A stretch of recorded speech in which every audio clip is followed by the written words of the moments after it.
Boa noite, meus amigos. Estamos aí de volta. É claro que o assunto da semana é, em primeiro lugar, a derrota imposta aí ao Hugo Chávez pela oposição venezuelana, da qual um dos líderes é o meu amigo Alejandro Penha Esclusa, ao qual aproveito aqui o programa para enviar os mais efusivos cumprimentos pelo trabalho maravilhoso que tem feito lá. O Alejandro foi candidato a presidente da Venezuela uns anos atrás e eu fiz um prefácio a um livro dele, O Continente da Esperança. É uma pessoa com... nem sempre concordo com todas as ideias dele, principalmente no campo econômico, mas não tenho a menor dúvida de que se trata de um grande herói, de um grande patriota venezuelano, e merece todo o meu apoio nessa luta que está empreendendo. Umas semanas atrás eu escrevi um artigo dizendo que o pessoal está muito preocupado com a Venezuela, mas que a situação do Brasil é que é preocupante, porque a Venezuela, afinal de contas, tem uma oposição corajosa, forte, organizada e capaz até de paralisar, né, a máquina, a indústria de fraudes do seu Hugo Chávez, que sempre ganhou essas eleições plebiscitas na base da maquininha, ele é o dono das maquininhas, né, e com a cumplicidade do Jimmy Carter com a sua fundação e da comunidade europeia, que está todo mundo louco para implantar o comunismo na América Latina, principalmente Jimmy Carter. Jimmy Carter sempre foi um puxa-saco, né, de Fidel Castro, de tudo que não presta no mundo, né? E ele é um sujeito que não pode ver não pode ver um ditador que ele fica excitadinho, né? Então eu vi o Hugo Chávez, ele achou uma maravilha o Hugo Chávez, e já foi lá para ajudar, a ver o que podia fazer.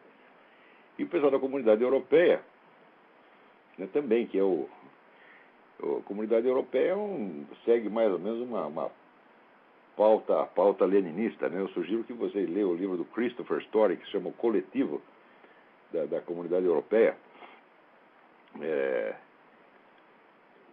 Depois eu dou indicações mais precisas sobre esse livro. O autor chama Christopher Story. Então não é de estranhar que tenham dado todo o apoio aí ao Hugo Chávez.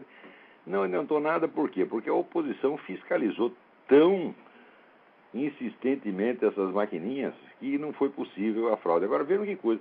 Tive a abstenção de 44%. Quer dizer, tirando 44%, sobra 56%. Né? Então, o famoso 51% vira assim. Na verdade, vira 56%, dá 29% para um lado e 27% para o outro.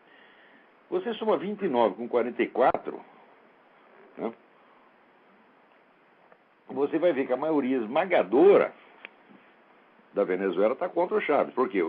A abstenção não reflete desinteresse. Houve uma campanha entre os setores da oposição pela abstenção. Então, a abstenção é um ato de protesto. Tá certo? Quem se absteve estava evidentemente contra o Chávez. Apenas não confiando na lisura do processo, não quis participar.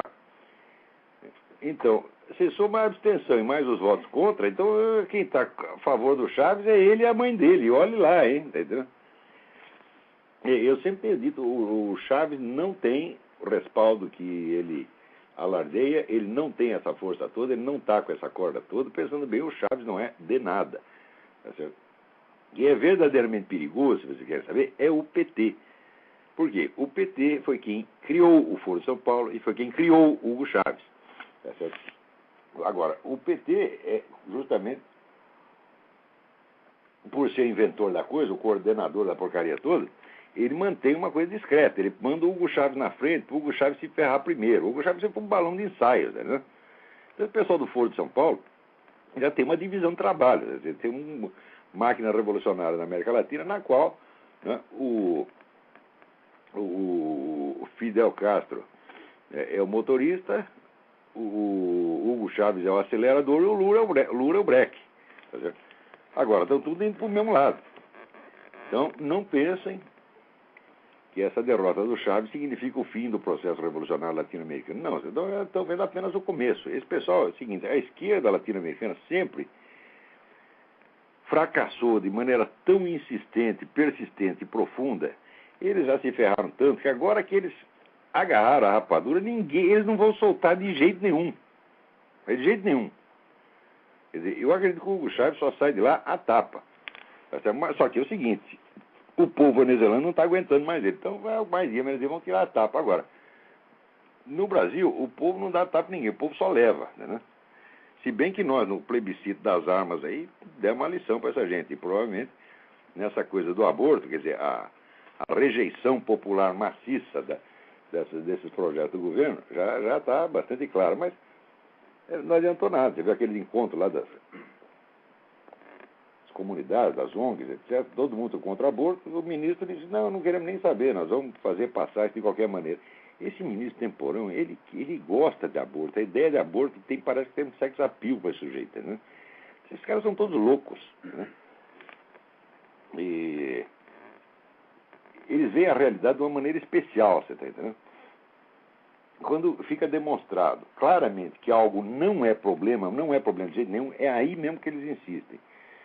Por exemplo, a famosa, né, epidemia de mortes das mulheres por abortos ilegais. E quando se foi ver, todo mundo falava, chegava até 1 milhão de mulheres por ano, né? Quando foi ver, era 7, 8 mulheres que morriam por ano nessa porcaria, né?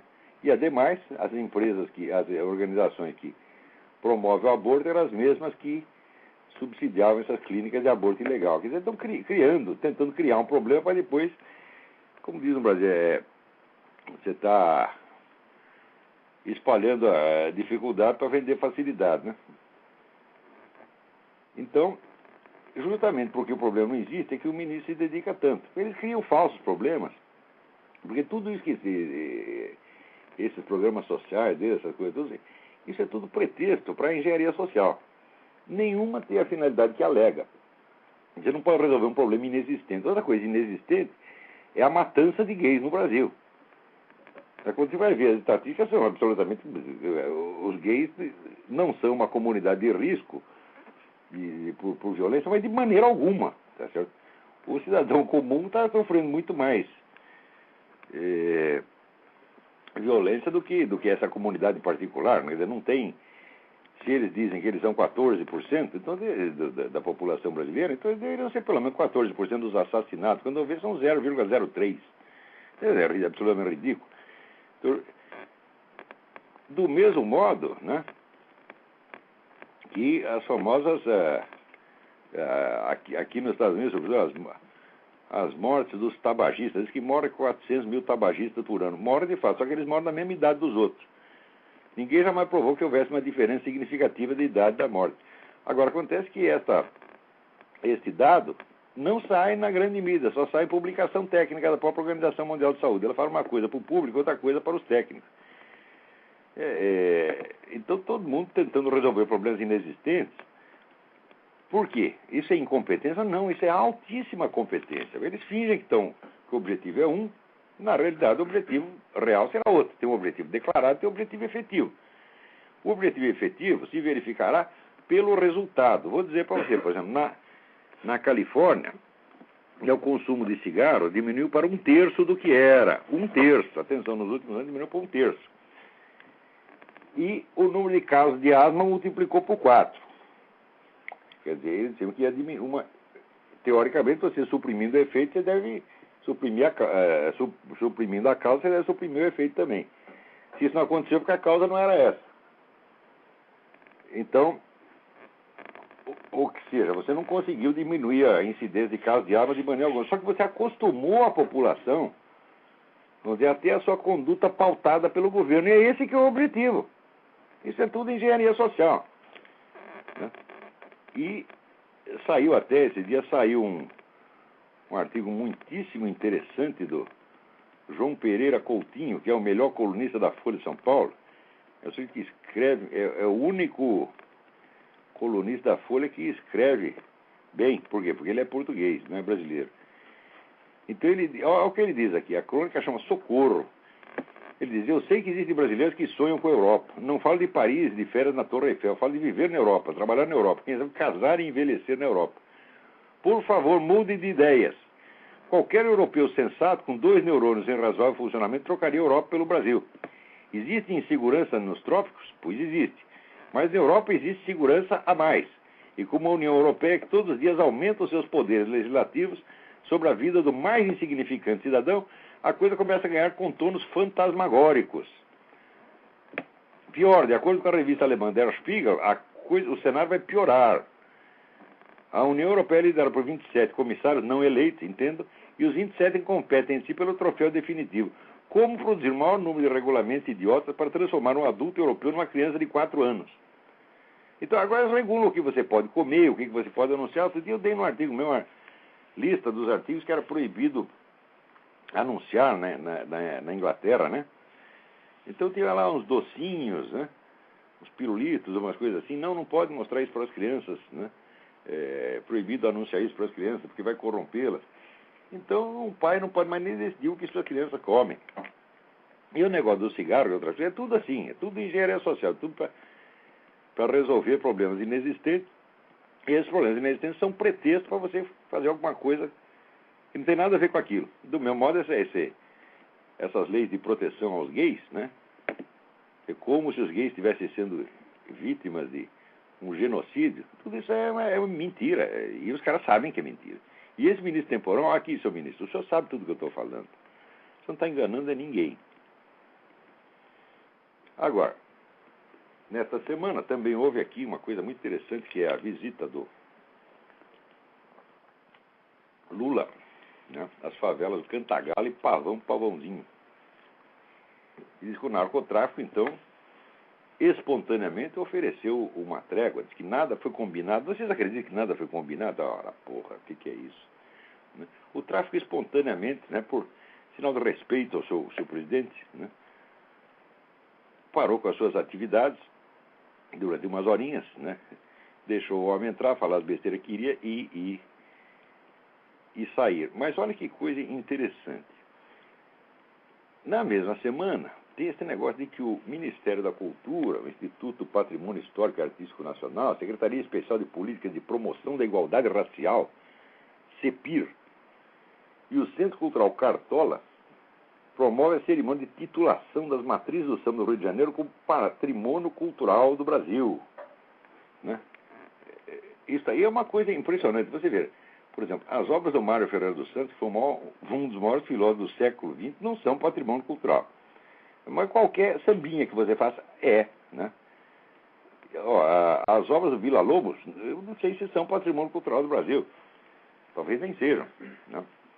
Mas se forem, estão aqui niveladas aqui aos sambinhas, né? Agora, na mesma semana que acontece isso, veja que coisa interessante, né?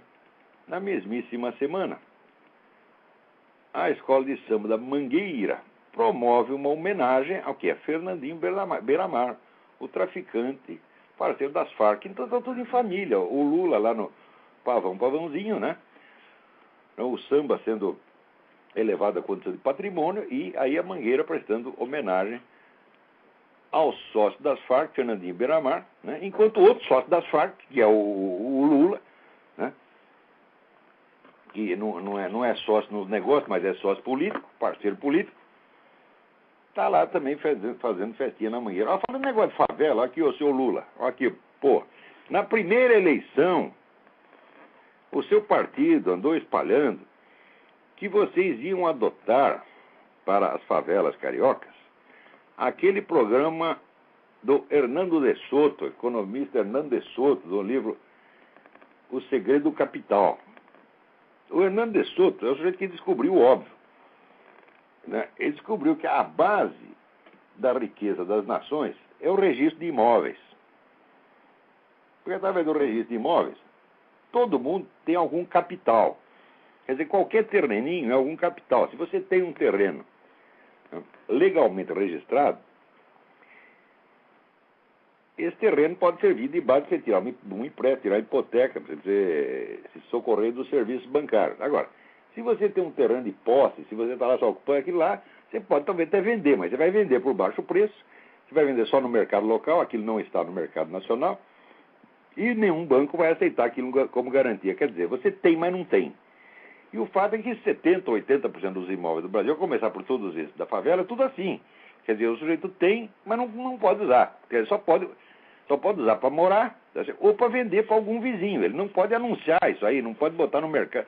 Isso não está no mercado imobiliário. Muito menos serve como garantia bancária. Então, diz o Hernando de Soto, ele diz, se você somar todos os bens dos pobres, os pobres são imensamente mais ricos do que os ricos. Mas acontece que o capital que eles têm não é capital morto, porque eles não podem usar para nada. Então eu andei escrevendo uns artigos falando desse livro, mostrando a importância dessa ideia, isso é absolutamente fundamental. Aqui nos Estados Unidos, todo mundo que começa um negocinho começa exatamente assim, quer dizer, os negros têm um terraninho, vai lá no banco, né? Quando ele termina de pagar a hipoteca da casa, ele faz outra hipoteca para ele transformar aquele imóvel numa garantia para começar um negócio. Todo mundo começa um negócio assim, aqui nos Estados Unidos. Isso, desde o século XIX é assim. Né? E essa foi, evidentemente, a base da propriedade, da prosperidade americana. O PT andou espalhando que ia aplicar esse negócio no Brasil. Quer dizer, vamos unificar o registro de imóvel, vamos dar certificado de propriedade para todo mundo, vamos botar ordem nessa coisa, vamos começar o capitalismo brasileiro.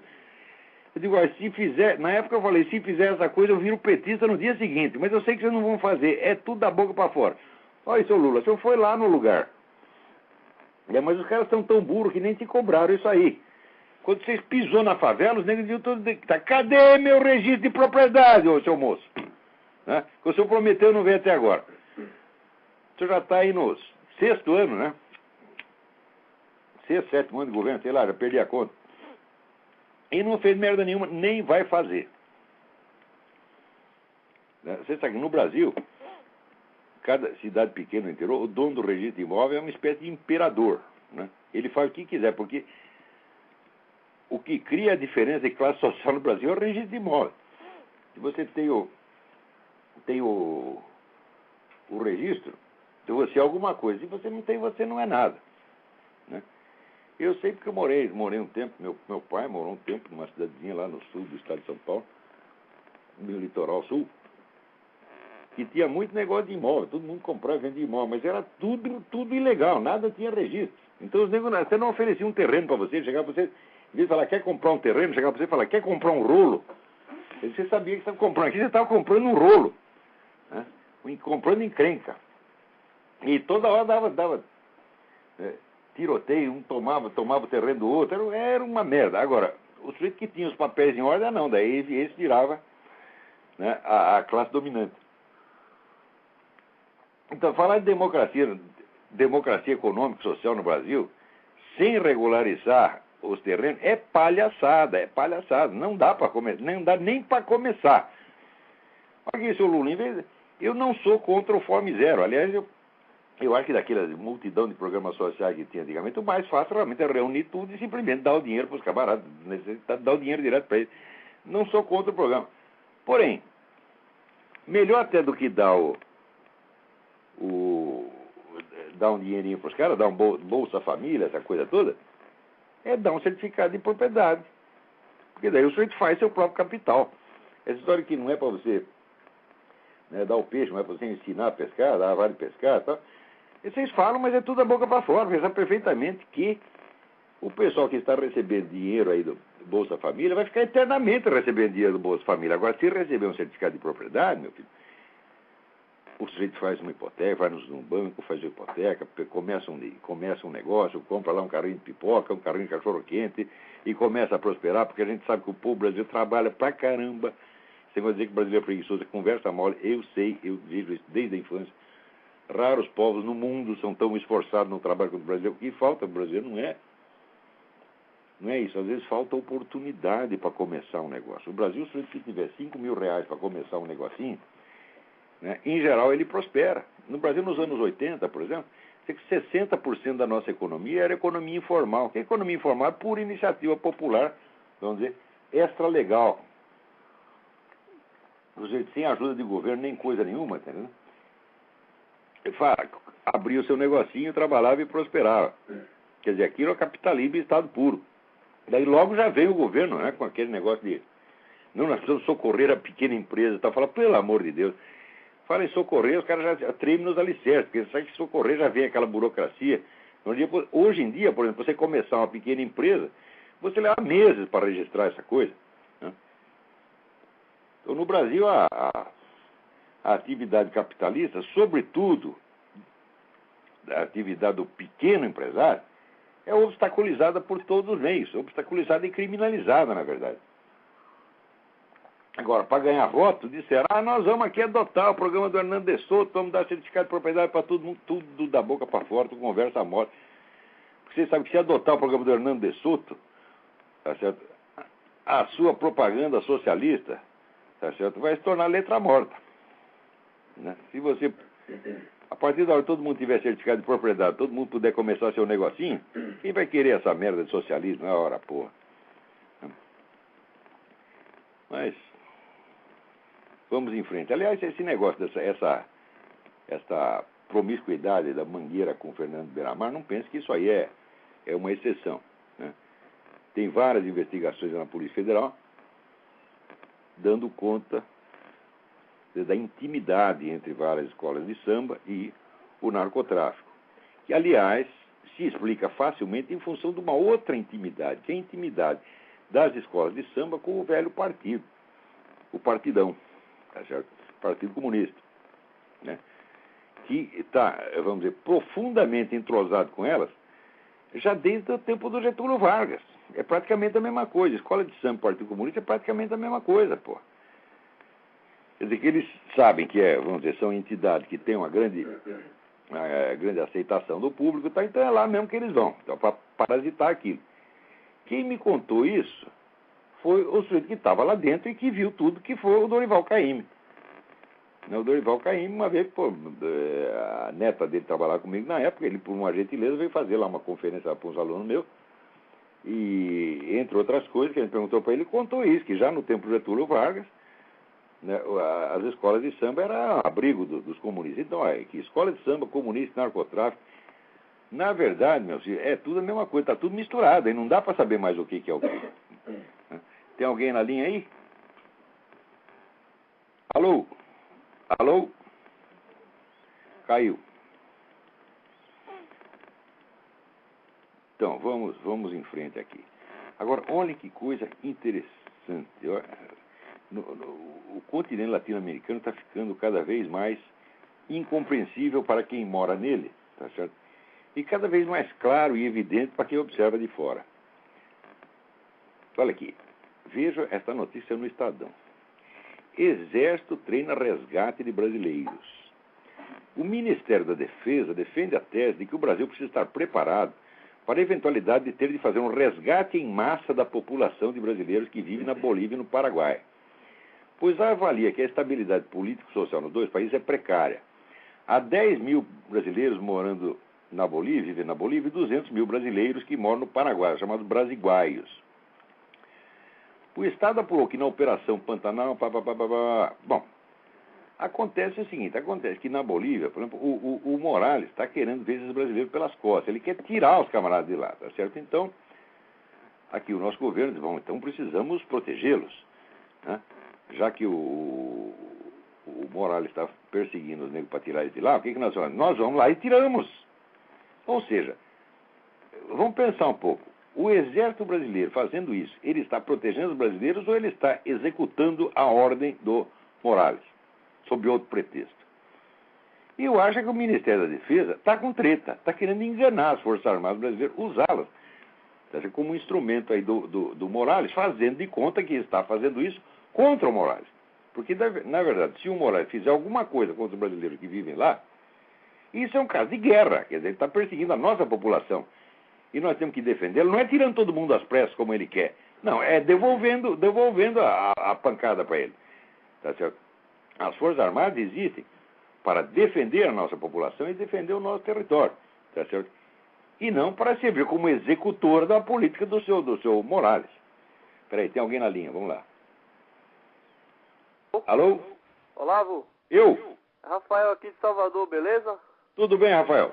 Olavo, tô ligando pra falar que amanhã faz um ano aí do seu programa, queria parabenizar, dizer que já virou rotina da minha semana aí, ouvir suas palavras. Muito obrigado pela sua constância. Valeu. E aí eu queria lembrar que semana passada, você no final do programa começou a falar de psicologia, aí você começou dizendo que o Jung não era um bom teórico, era mais um bom clínico, né? E quando você ia falar das suas referências, o programa acabou, eu fiquei na curiosidade. Se você puder voltar a esse assunto aí, eu sei que o tempo é curto. Eu sugiro. Um abração, tchau. Tudo bom. Eu sugiro aqui, não só ao Rafael, mas aos interessados nisso, a leitura de um estudo muitíssimo interessante que tem sobre Jung no livro do físico Wolfgang Schmidt.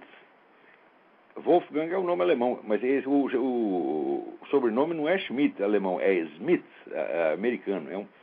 É um físico americano, um homem de uma cultura extraordinária e de uma compreensão filosófica incomum. O livro chama-se Cosmos and Transcendence.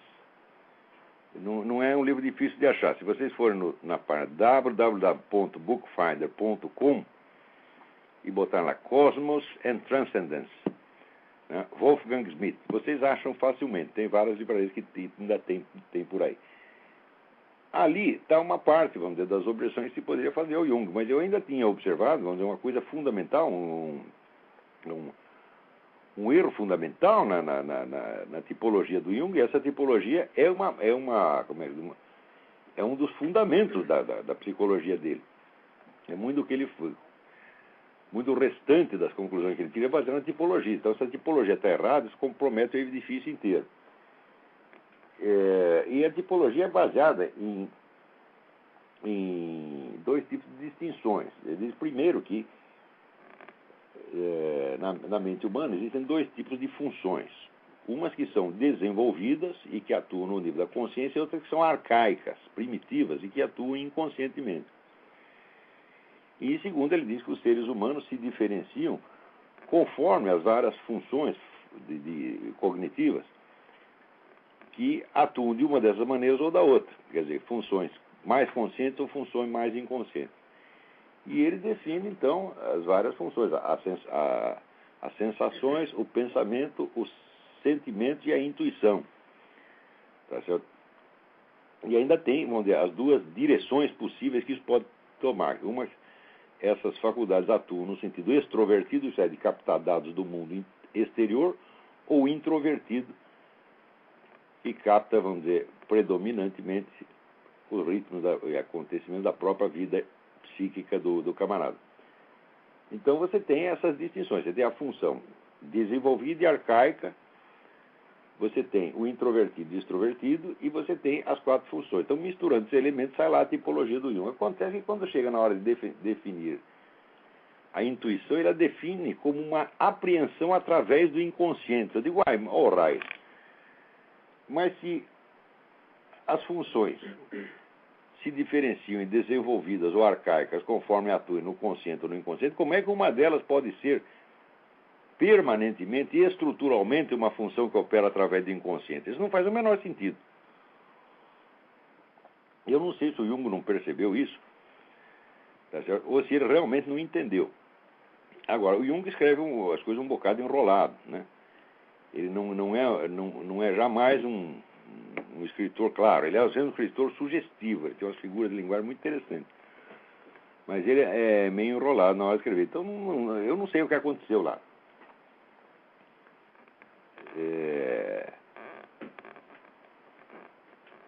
Então,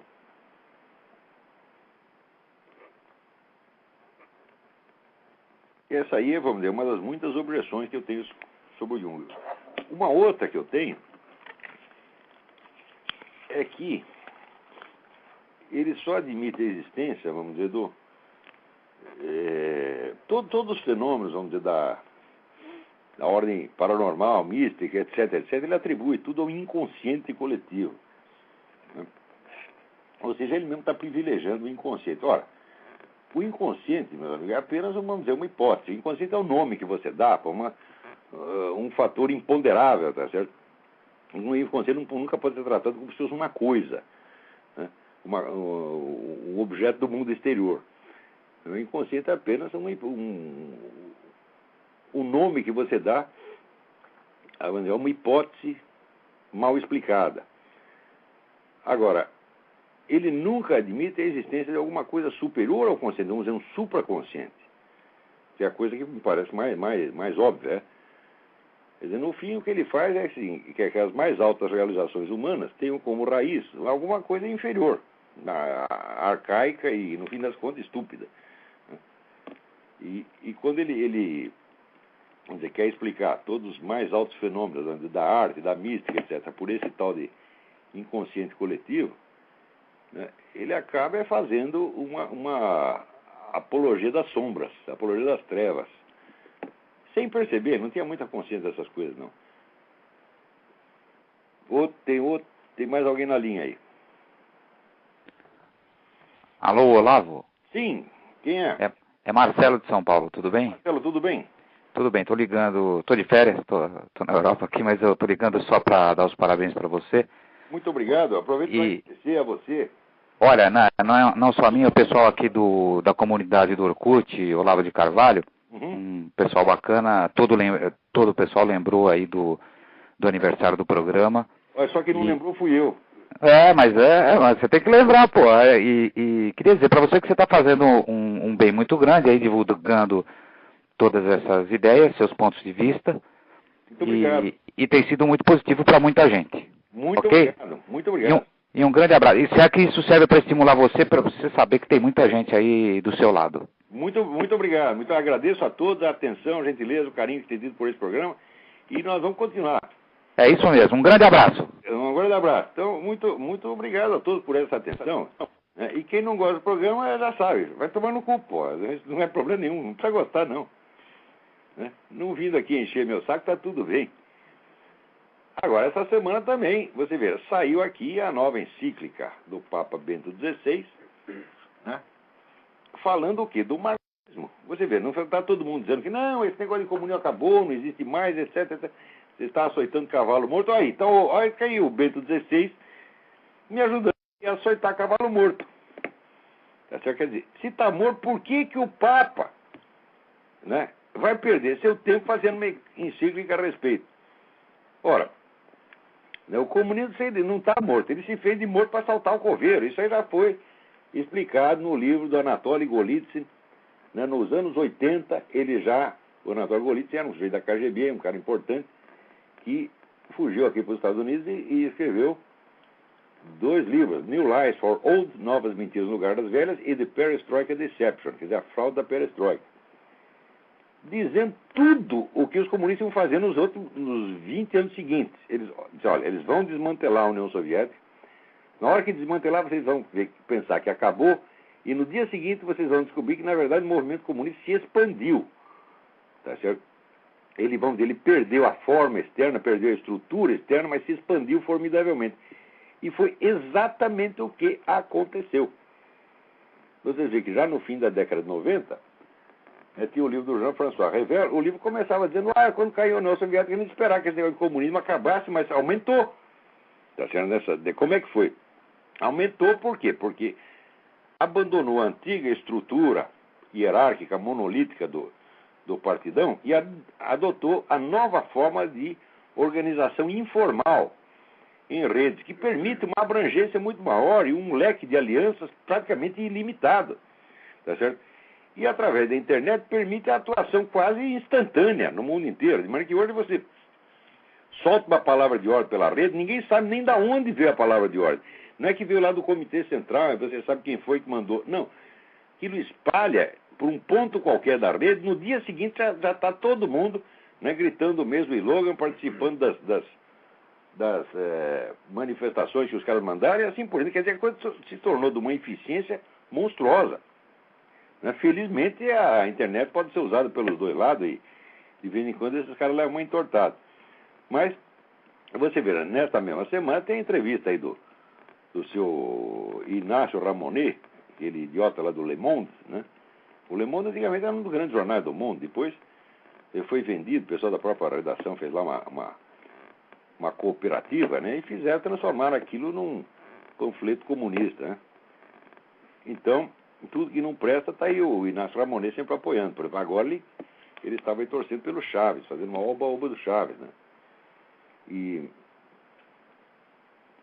ele dando uma entrevista essa semana dizendo que o comunismo, né, a esquerda, que no resto do mundo ficou desorientado, não sabia o que fazer, está encontrando o seu caminho na América Latina. Ou seja, é o programa do Foro de São Paulo, que no quarto Foro de São Paulo, na quarta Assembleia do Foro de São Paulo, temos que resgatar na América Latina tudo que perderam no leste europeu.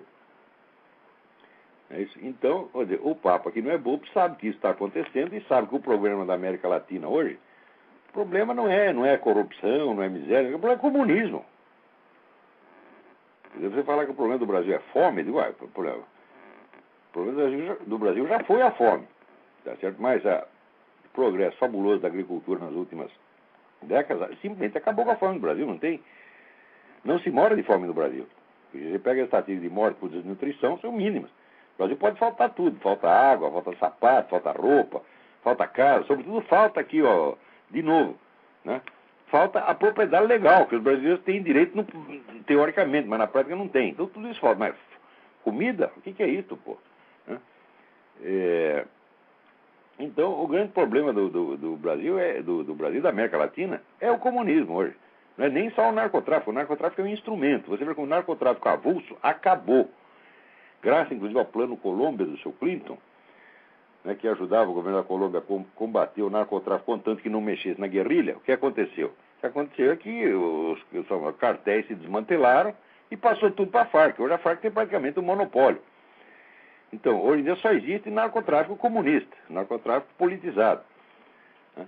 Então, o Papa, que não é burro, sabe tudo isso, e por isso mesmo está na hora de falar do comunismo.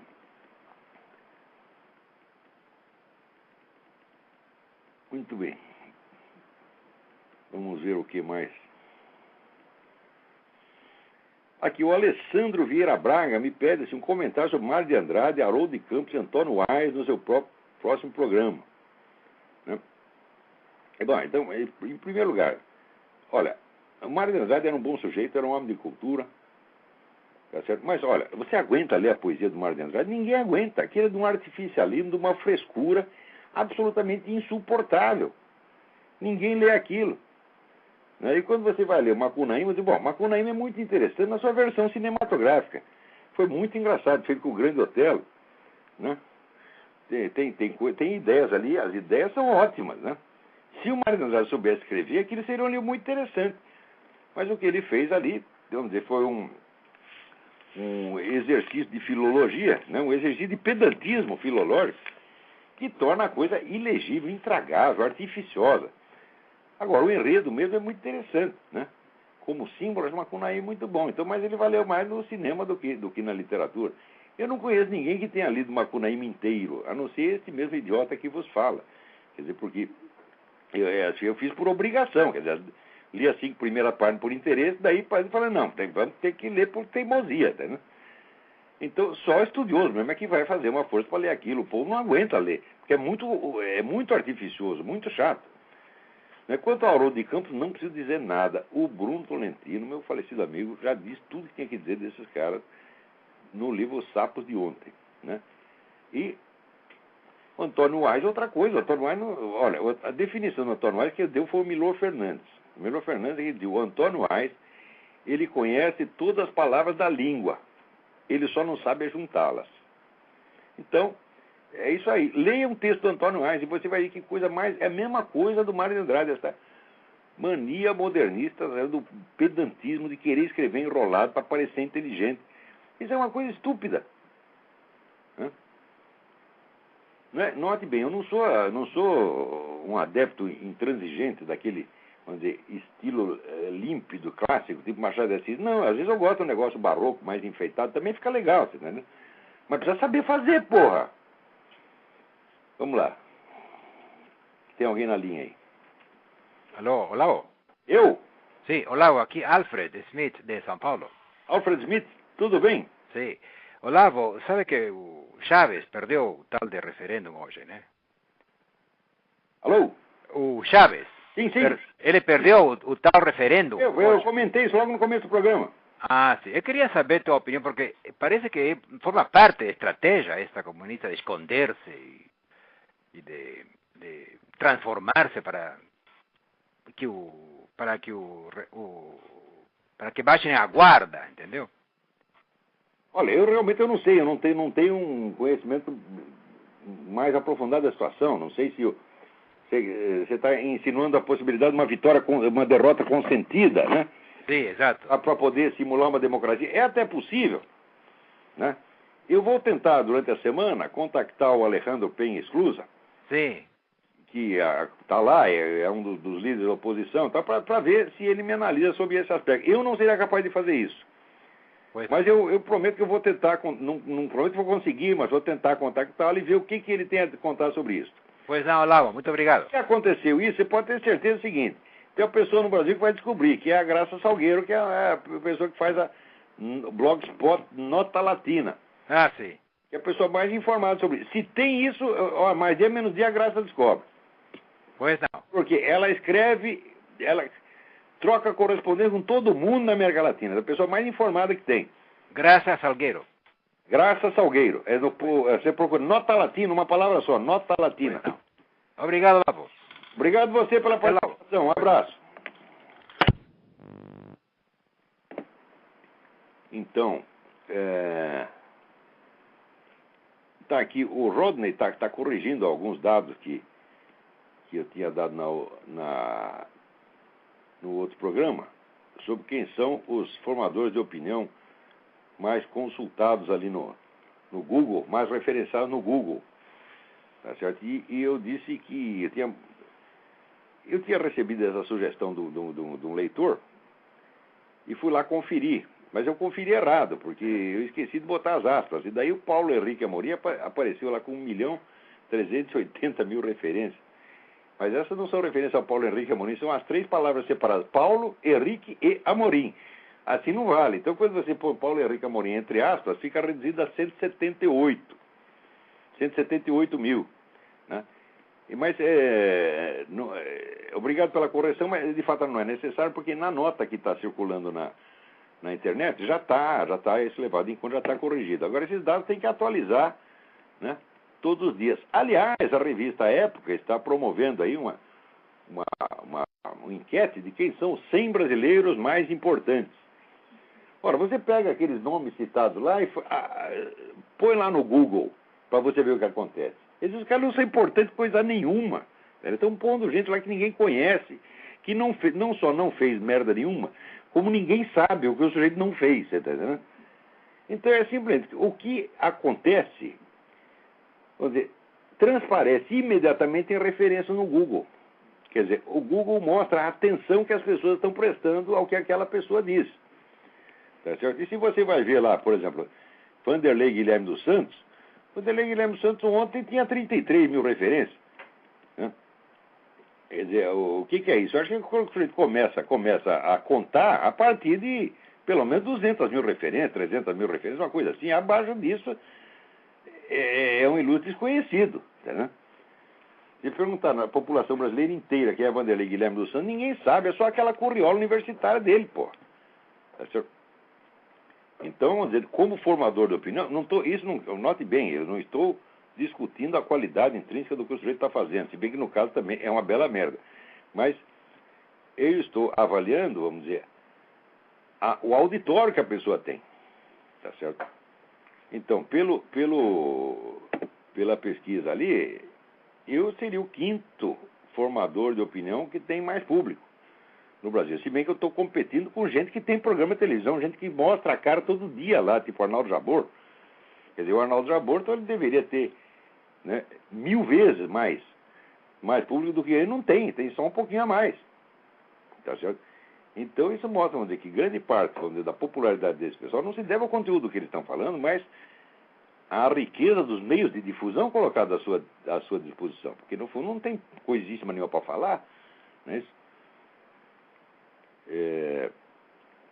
Agora, não esqueçam que, por exemplo, o Reinaldo Azevedo, agora ele está na Veja, mas o Reinaldo se fez com o blog pessoal dele.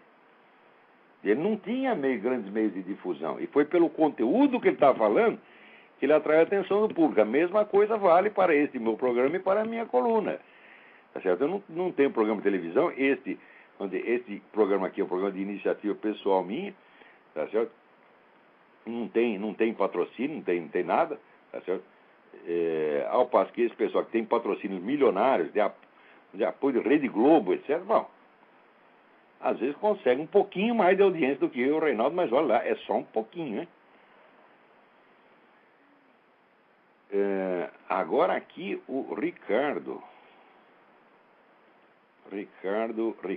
Silva me manda aqui uma carta mal criada que ele mandou para o Merval Pereira, porque agora o pessoal do Globo começou a estar falando do Foro de São Paulo como se sempre tivesse falado do assunto, né? E quer ver o que o Ricardo fala? Ele desce o cacete aqui no Merval, meu Deus do céu.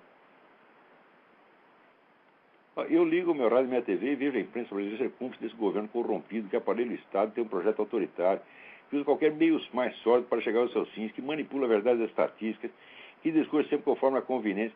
E olha, é isso aí, cara, é isso aí que a imprensa está fazendo, a imprensa brasileira é isso. Agora, ela faz isso, ela puxa o saco, tá certo?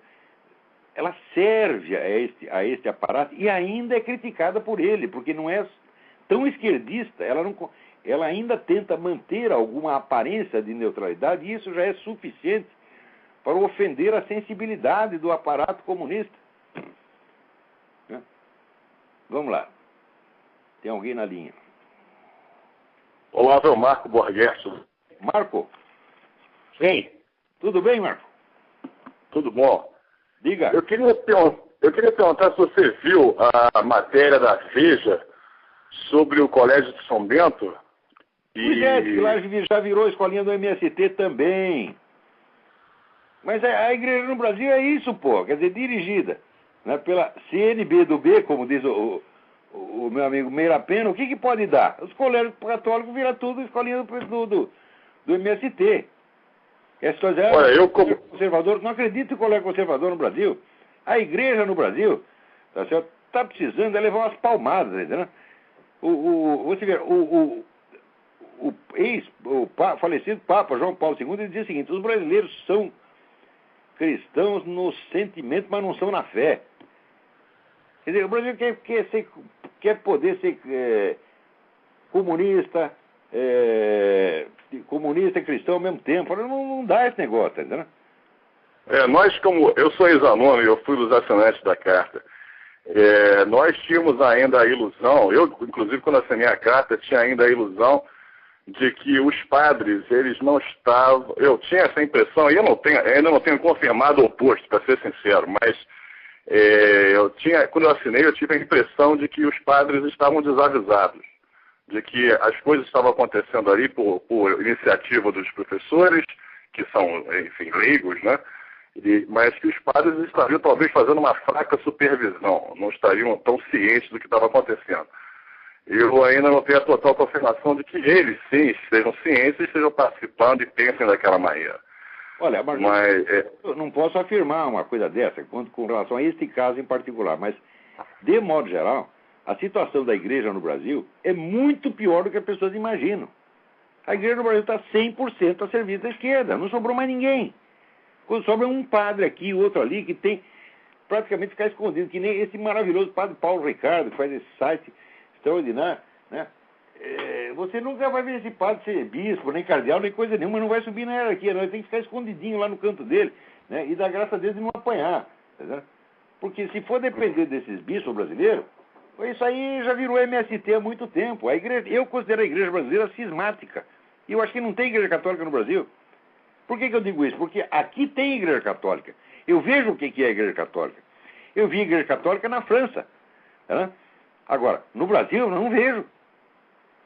Não vejo mesmo. Você não vê o menor sinal de catolicismo aí. Isso é tudo empulhação. Eu acho que esses caras tudo tem que ser tirado aí dos seus cargos a tapa. Eu acho que os fiéis têm que reagir contra isso. O que está acontecendo na igreja no Brasil é uma coisa nojenta. Você veja a igreja venezuelana, tá certo? Com que coragem, com que espírito de sacrifício ela não se pôs à frente defendendo o povo contra um governo realmente perigoso, né?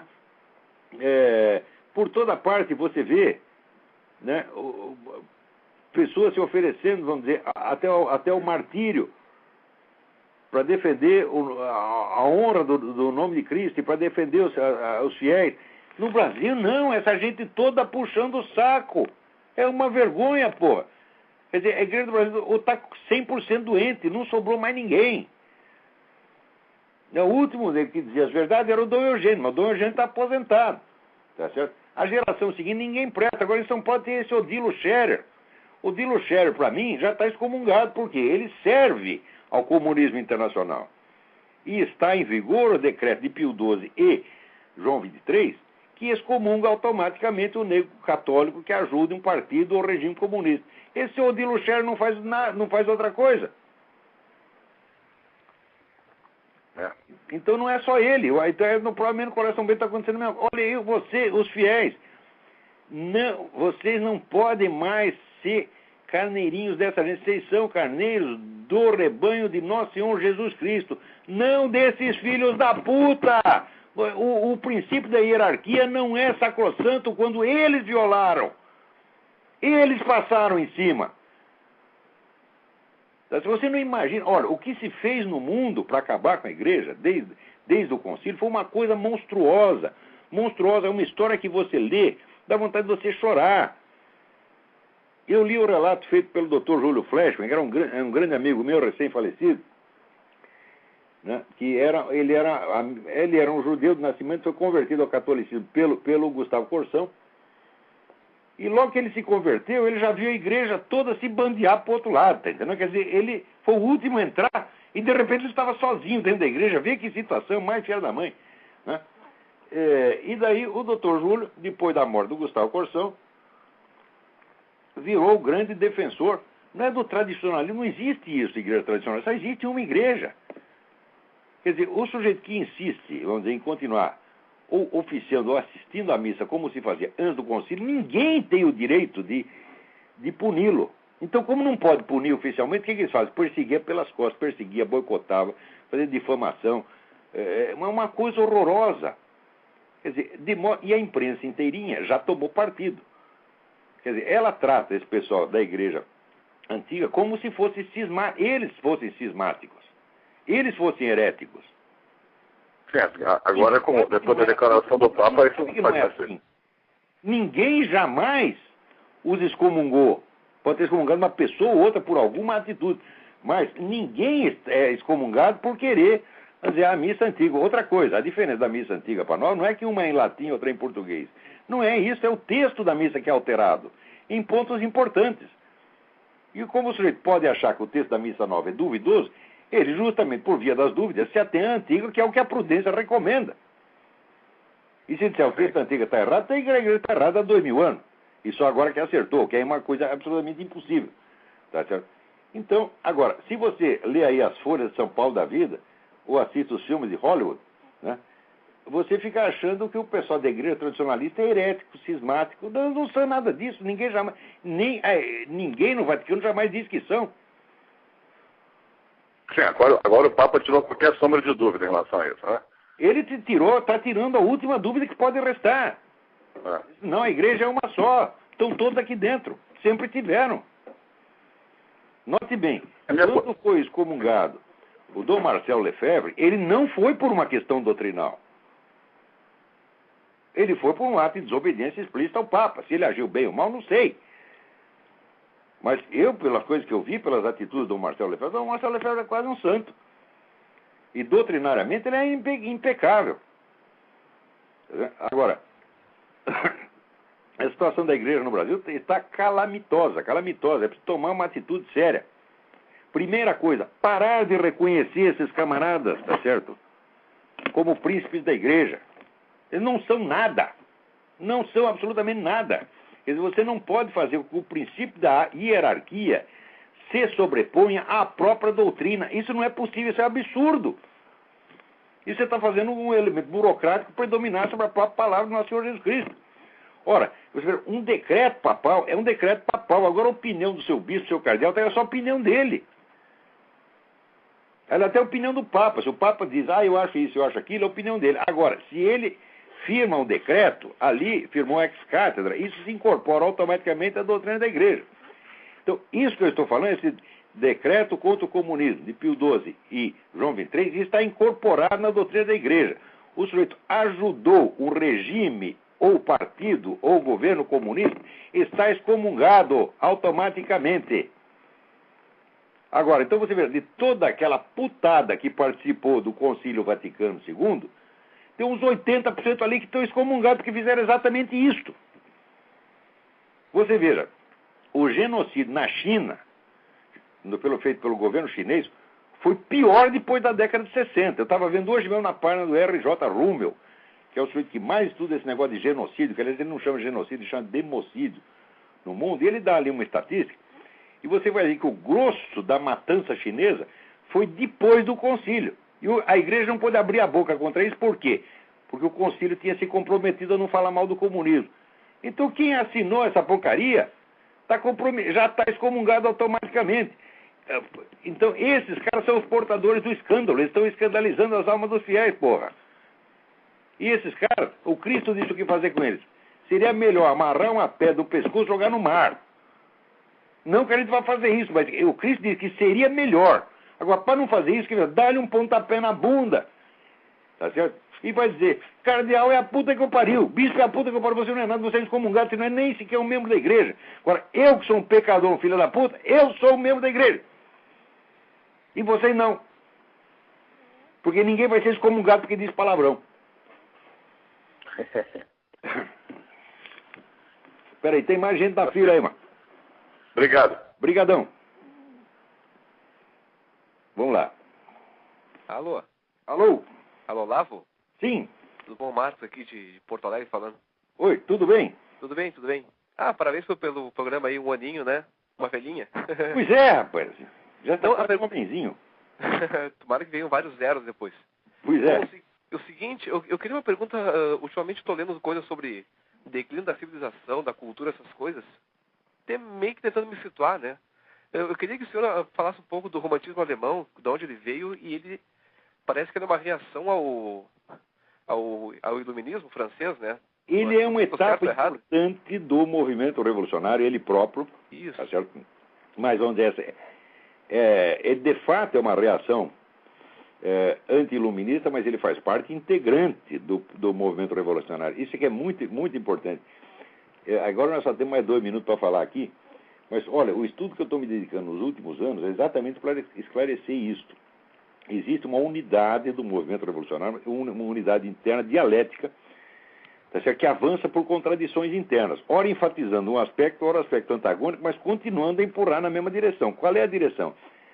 A direção é o que eu chamo pseudo-profetismo, quer dizer, de você indicar um estado futuro de justiça, paz e ordem quase cósmica, tá certo? Cujos méritos você já se arroga desde já e que autoriza a fazer todo o mal que você queira em nome do bem hipotético futuro. Tá certo? Então, essa estrutura pseudo-profética, ela está presente, por exemplo, na obra de Hegel. Agora, note bem, eu não posso comprometer nisso todo o romantismo alemão, porque Schelling começou com essa mesma coisa, mas depois ele entendeu como é que o negócio funcionava. Então, vamos dizer, as obras finais do Schelling, que são a filosofia da mitologia e a filosofia da revelação, não fazem parte do ciclo revolucionário e, ao contrário, elas nos trazem muitos dos remédios para a gente acabar com essa merda, né? Então, olha, infelizmente aqui o nosso tempo ainda tem mais uma pessoa na fila, vamos ver se dá para atender mais um. Desculpa ter dado uma resposta tão abreviada assim, mas é o que dá para fazer agora. Não, tranquilo, Deus abençoe, Olavo. Um abraço. A você também, um abração. Obrigado. Olavo? Eu? Boa noite. Boa noite. Ricardo. Ricardo, tudo bem? Tudo bem. Olavo, em primeiro lugar, eu queria te parabenizar pelo trabalho que você está fazendo. Eu queria dizer para você que eu tenho ouvido o seu programa há mais ou menos uns 6 meses. Eu acho que eu nunca aprendi tanto em pouco tempo. Obrigado. Quando algumas coisas que você falava de início, eu ficava muito impressionado. E principalmente que você falava em relação à Universidade de São Paulo, né? Porque eu estudo lá na Faculdade de Direito. Aquilo é o puteiro, a USP é o puteiro. Olavo, quando eu começo a ver certas coisas lá dentro, eu lembro imediatamente das coisas que você fala. E aquilo ali, tem departamento daquela universidade que é pura doutrinação marxista, Olavo. Pura doutrinação. Ciência filosofia mesmo não se estuda. Eu estudei marxismo, meu saco. Eu passei anos ali lendo o Georg Lukács, a escola de Frankfurt, essa coisa toda. Eu sei o que é marxismo. Esses caras, nem para fazer propaganda marxista, pregação marxista, eles fazem propaganda do MST, porra. É uma vergonha isso aí. Olavo, tem certos autores na filosofia do direito, na filosofia, que são importantíssimos. Eles simplesmente suprimem. Claro. Eles não oferecem uma visão geral. Eles querem que você veja o que eles acham que tem valor.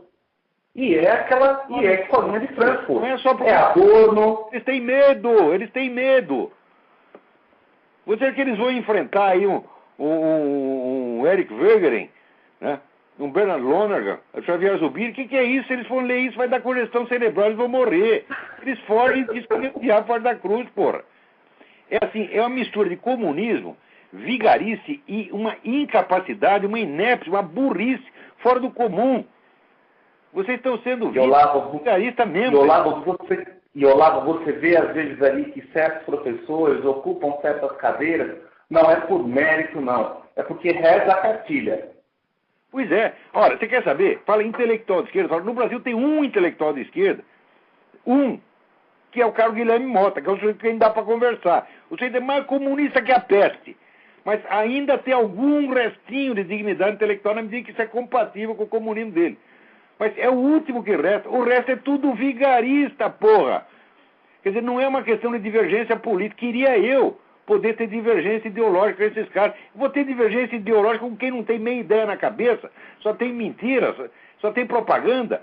Como é que vamos discutir seriamente com o Emir Sader, com esse quartinho de Moraes? O que é isso, porra? Eu estou falando que são vigaristas. Notem bem. Olavo, eu queria estar na faculdade na época em que você foi lá debater com a Laura, Olavo. Eu leio a transcrição do seu debate, eu gostaria de estar lá. Aquele sujeito não pode ser professor primário, ele não tem preparação para isso, é uma besta quadrada, é um inepto. Eu saí de lá com dó do cara, e eu prometi que eu nunca mais ia aceitar polêmicas com intelectuais de esquerda, porque o pessoal estava me acusando de bater em criança. Então, eu não vou mais bater em criança, eu não aceito mais debate com eles por causa disso. Eu faço tanto malefício para os caras que eu fico com dó. Aliás, falar em malefício, deixa eu dar uma sugestão para vocês.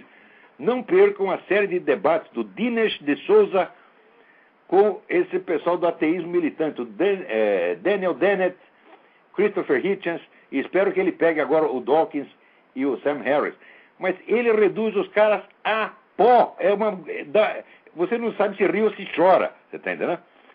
Porque Olavo, eu sei que é tão grande. Olavo, mas olha, é um apelo importante, até porque eu sei que o tempo é curtíssimo, Olavo. Eu queria que, no momento oportuno, você comentasse o seguinte também.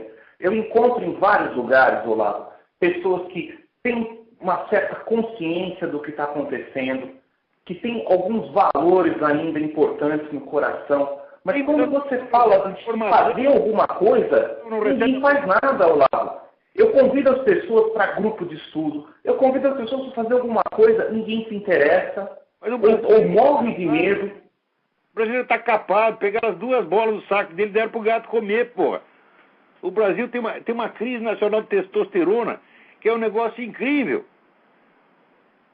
Eu nem sei mais como é que as pessoas continuam nascendo aí, porra. Bom, para nascer... É uma apatia, né, Olavo? Apatia, né, Olavo? Uma coisa, um desfibramento, uma coisa horrorosa que está acontecendo. Né? Então, olha, isso aí... A gente tem que honrar a alma, você está entendendo? Não... O conhecimento é a natureza do ser humano. O conhecimento, a busca do conhecimento é a própria natureza do ser humano. Quando ele perde isso, ele perde a força de viver. E no Brasil, mataram a vida intelectual. Agora, o que é patrimônio cultural? É o samba, é o Morro da Mangueira lá, puxando o saco do Fernandinho Beiramar. Isso é cultura nacional. Eles acabaram com a cultura superior brasileira. O Brasil não tem mais cultura superior e não sabe o que é. Só que a hora que acaba isso, acaba o resto também. Então, a gente não tem que ter complacência com essa gente. Olha, eu trato assim, os humildes com humildade, tá certo? Agora, o sujeito burro e arrogante, eu piso em cima, tá entendendo? Tem que pisar em cima desses camaradas que não merecem respeito. Olavo, eu vou desligar. Olha, eu peço a Deus, Olavo, sinceramente, que que lhe dê muitos anos de vida, para você terminar o seu trabalho. Você tem muito a contribuir, Olavo. Você, olha, eu não tenho palavras. Eu gostaria de ter conhecido você antes, Olavo. Agradeço seus votos. Olavo, continua, Olavo, continua, por favor. Eu preciso de mais energia para continuar nessa luta. Ok, Olavo, boa noite, viu? Foi um prazer. Prazer foi meu. Olha, muito obrigado a todos que nos ouviram durante esse ano inteiro. E vamos começar tudo de novo, vamos em frente, tá? Obrigado a todos, que Deus os abençoe.